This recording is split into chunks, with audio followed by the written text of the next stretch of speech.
आज की कहानी एक हिंदुस्तानी लड़के की है जो सऊदी अरब में काम करने के लिए जाता है। वहाँ पर वह खूब मन लगाकर काम करता है और खूब सारा पैसा कमाता है। जब वह आने लगता है तो एक सऊदी औरत का बलात्कार का इल्ज़ाम उस पर लग जाता है और वह जज के सामने कबूल भी करता है कि जज साहब, एक बार नहीं बल्कि मैंने बार बार उसके साथ गलत काम किया है। और अगर एक सऊदी औरत किसी हिंदुस्तानी को मिल जाए तो क्या कहने। वह कहता है, जज साहब मुझे फांसी पर चढ़ा दो, मुझे कोई दिक्कत नहीं है, मैंने इस औरत के साथ बहुत मज़े लिए हैं। दोस्तों, जज साहब के सामने सऊदी अरब के अंदर यह बात बड़ी हिम्मत की बात होती है, लेकिन उस हिंदुस्तानी ने यह बात कही थी। उसके बाद क्या होता है, अगर कोई इस तरह का काम सऊदी अरब में किसी औरत के साथ कर देता है तो उसे मौत के घाट उतार दिया जाता है। बीच चौराहे पर पत्थर मारे जाते हैं, सारी पब्लिक चारों तरफ से हो जाती है। उसके बाद सबके हाथ में पत्थर होते हैं और सब उसको पत्थर से जब तक मारते हैं जब तक कि उसकी दम न निकल जाए। दोस्तों, रेहान को उसके जुर्म की क्या सज़ा मिलती है, यह कहानी बहुत रोचक और दिल को छू लेने वाली है। अगर आपको पसंद आए तो लाइक सब्सक्राइब जरूर करें। आइए कहानी शुरू करते हैं। रेहान लखनऊ का रहने वाला था और उसकी शादी हो चुकी थी। वह अपनी बीवी के साथ और अपने माँ बाप के साथ रहता था। शादी को 3 साल हो गए थे लेकिन कोई बच्चा नहीं हुआ था। एक दिन वह अपनी बीवी की जांच करवाने के लिए गया तो वहाँ पता चला कि उसकी बीवी में कोई कमी नहीं है। तब उसने चुपचाप से अपनी खुद की जांच करवाई तो उसे पता चलता है कि कमी उसमें है। एक दिन पता नहीं कैसे उसकी बीवी को रेहान की रिपोर्ट मिल जाती है और उसे पढ़ लेती है। इससे उसे पता चल जाता है कि कमी रेहान में है। रजिया यह बर्दाश्त नहीं कर पाती है कि उसका पति नामर्द है। यह बात उसे बर्दाश्त न हुई और उसने कहा कि मैं तुमसे तलाक लेती हूँ, मैं तुम्हारे साथ नहीं रह सकती हूँ, तुम मुझे एक औलाद की खुशी नहीं दे सकते हो, मुझे तलाक दे दो। इस तरह से रेहान की बीवी रजिया और रेहान का तलाक हो जाता है। अब उसके माँ बाप, भाई बहन और उसके आसपास मोहल्ले रिश्तेदार सबको यह बात पता चल जाती है। वह सोच रहा होता है कि अब सब उसका मजाक उड़ाएंगे, लखनऊ में रहना उसका मुश्किल हो जाएगा। डॉक्टर को उसने दोबारा दिखाया तो उसने सारी बात अपने दोस्त को बताई जो सऊदी अरब में नौकरी करता था, बहुत पैसे कमा रहा था। उसने कहा, तू सऊदी अरब आ जा, अपना वीज़ा बनवा ले, तेरी यहाँ नौकरी लगवा दूंगा। रेहान इसके लिए तैयार हो जाता है लेकिन इसके लिए 6 महीने का टाइम लगता है। इन 6 महीनों में उसने अपनी डॉक्टर से दोबारा इलाज करवाता है और दवाइयाँ से पूरी तरह सही भी हो जाता है, लेकिन इतनी बदनामी हो गई थी कि वह वहाँ रहना ही नहीं चाहता था। उसने जैसे ही वीज़ा तैयार हुआ बिना किसी को बताए वह सऊदी अरब पहुँच जाता है। वहाँ अपने दोस्त के पास पहुँच जाता है, उससे कहता है कि अब मेरी नौकरी लगवा दे। उसका दोस्त कहता है ठीक है। उसने उस जगह नौकरी भी लगवा दी लेकिन वह लोग उनसे 20-20 घंटे काम लिया करते थे और सैलरी भी और खाने को भी ढंग से नहीं दिया करते थे। उसने 6 महीने नौकरी की। उसके बाद उसने अपने दोस्त से कहा, यह लोग तो ढंग से खाना भी नहीं देते हैं और ना ही सैलरी। वह बोला, मेरे यहाँ तो जगह नहीं है, नहीं तो मैं अपने पास लगवा लेता। वह कहता है ठीक है, एक से एक है। उनके यहाँ ड्राइवरी के लिए और अपने कारोबार के लिए उसे एक लड़के की ज़रूरत है, मैं उनसे बात करता हूँ। उसने अपने दोस्त से बात की। रेहान के लिए रेहान के दोस्त और शेख की मुलाकात करवा देता है। वह अपने कारोबार के लिए और ड्राइवरी के लिए रेहान को रख लेते हैं। कुछ दिनों में रेहान के आने से उन्हें बहुत मुनाफा होता है। उस शेख कहता है, तुम ऐसी ईमानदारी से काम करते रहोगे तो मैं तुम्हारी सैलरी के साथ मुनाफा भी कुछ परसेंटेज में ही दूंगा। रेहान का वहाँ पर कोई अकाउंट नहीं था, इसलिए जो भी रुपए मिलते थे वह शेख के पास ही जमा कर देता था।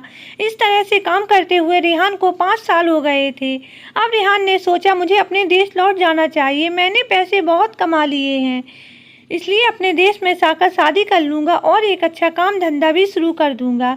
यही सोचकर उसने शेख से बात की कि शेख साहब, अब मैं यहाँ नौकरी नहीं करना चाहता हूँ, मुझे अपने देश जाना है, मेरा जितना भी 5 साल का निकल रहा है मुझे दे दीजिए, मैं यहाँ से चला जाऊँगा। सऊदी अरब में बहुत ईमानदार होते हैं लेकिन हर जगह ईमानदार के साथ बेईमान भी होते हैं। शेख की भी नीयत सही नहीं थी। उसने सोचा है अब इतनी मोटी रकम रेहान को देनी पड़ेगी, इसलिए वह टरकाता रहता है कि कुछ महीने बाद दे दूँगा, अब दे दूँगा। ऐसे ही 6 महीने गुजर जाते हैं। एक दिन शेख कहता है, मैंने तुम्हारे रुपए अपने बिजनेस में लगा दिए हैं। उस बिजनेस में जो भी मुनाफा होगा मैं मुनाफे के साथ तुम्हारी रकम भी वापस करता जाऊंगा। रेहान तो सीधा साधा था, वह इसके लिए तैयार हो गया, लेकिन शेख के मन में तो धोखा था। वह तो रेहान के रुपए वापस ही नहीं करना चाहता था।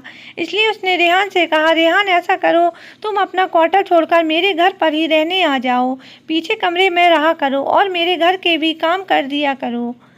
अगर मेरी पत्नी को कुछ मंगवाना हो, कुछ सामान वगैरह, तो ले आया करो। रेहान इसके लिए तैयार हो जाता है और रेहान उसके घर में ही रहने लगता है और उसकी बीवी के जो भी काम कहती थी वह कर दिया करता था। एक दिन शेख ने कहा, मैं शहर से बाहर जा रहा हूँ, अगर मेरी बीवी को कुछ काम हो तो कर देना। रेहान ने कहा, ठीक है शेख साहब, मैं पूरा ध्यान रखूँगा। लेकिन शेख ने पहले ही अपनी बीवी को सिखा पढ़ा दिया था कि ऐसे ही करना, जैसे 7 बज जाए वैसे ही अपना ड्रामा शुरू कर देना। वैसा ही हुआ। शेख की पत्नी ने रेहान से कहा, बाजार से कुछ सामान ले आओ, शेख साहब शाम को आएंगे, उनके लिए कुछ अच्छा बनाना है। जब रेहान सामान लेकर आता है, उसने अपनी मालकिन के गेट बजाता है तो रेहान का हाथ पकड़कर अंदर खींच लेती है और जोर जोर से चिल्लाने लगती है, यह लड़का मेरी इज्जत लूट रहा है। तभी शेख आ जाता है। उसने रेहान की कॉलर पकड़ते हुए कहता है, तेरी हिम्मत कैसे हुई, तूने अकेली समझकर मेरी बीवी की इज्जत पर हाथ डाला है, मैं तुझे नहीं छोड़ूंगा। और शेख साहब उसे पुलिस के हवाले कर देते हैं। वह जेल में चला जाता है। सऊदी अरब में कोई भी केस का फैसला तुरंत होता है। हमारे भारत में फैसला पेंडिंग में पड़े रहते हैं। रेहान के खिलाफ कोर्ट में मुकदमा दर्ज हो जाता है। तभी जज कहते हैं कि तेरी हिम्मत कैसे हुई कि सऊदी अरब की औरत को तूने छुआ, उसकी इज्जत लूटने की कोशिश की। वह मना करता है, मैंने कुछ नहीं किया है, लेकिन कोई मानने को तैयार ही नहीं था। शेख साहब की बेगम से पूछा गया तो उन्होंने भी कहा, हाँ इसने मेरी इज्जत लूटने की कोशिश की है। 2 दिन बाद रेहान का फैसला होना था। रेहान का दोस्त को पता चला तो रेहान का दोस्त रेहान से जेल में मिलने आया। रेहान ने सारी बात बताई तो उसके दोस्त ने कहा, जहाँ मैं काम करता हूँ वहाँ के मेरे मालिक जो शेख हैं वह बहुत अच्छे हैं, बहुत ईमानदार है, मैं उनसे कहूँगा तो वह हमारी मदद जरूर करेंगे। वह उससे बात करता है। उसने अपने मालिक को सारी बात बताई। वह कहता है कि तुम ऐसा करो कि वो अपने दोस्त से कह देना, जो गुनाह उसने किया ही नहीं है उसे कबूल कर लो, फिर देखो तुम्हारा दोस्त कैसे रिहा होता है। क्योंकि कोई भी सऊदी औरत यह नहीं चाहेगी कि उस पर झूठा इल्ज़ाम वह बर्दाश्त नहीं कर सकती है। रेहान ने वैसे ही किया। दूसरे दिन वह जज साहब से कहा कि हाँ मैंने मालकिन के साथ बलात्कार किया है, एक बार नहीं बार बार किया है और शेख साहब की बेगम की मर्जी से किया है। इसमें शेख साहब की बेगम की भी साथ देती थी। कोई भी भारतीय को अगर सऊदी औरत मिल जाए तो उसके मज़े ही मज़े हैं। हाँ मुझे आप फांसी पर लटका दो, मैं यह कबूल करता हूँ कि मैंने यह सब किया है।